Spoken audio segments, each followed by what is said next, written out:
Sage jutsu மொத்தமா தீந்து போயிடுச்சா? சேஜ் மோட்ல இருக்கும் போதும் என்னால 2 ரசன் ஷுரிக்கனை மட்டும் தான் உருவாக்க முடிஞ்சது.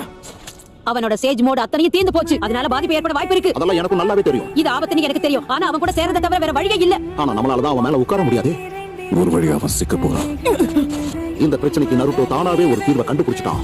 அதைத்தான் இப்போ அவன் பண்ண போறான். கம் ஆன், இங்க பாரு நருட்டோ, சீக்கிரம் அதை என்கிட்ட கொடு, நான் பண்றேன். மோதி பாப்போமா? என்னுடைய ரசன் ஷுரிக்கன் உங்க மேல பண்ண கூடாது. கண்டிப்பாக என்னுடைய சேஜ் சக்கரவனை 2 தடவை மட்டும் தான் பயன்படுத்த முடியும். நான் அவனை வர வச்சுட்டேன். நீ இப்ப அந்த ஜூஸ் வெளியே கொண்டு வா.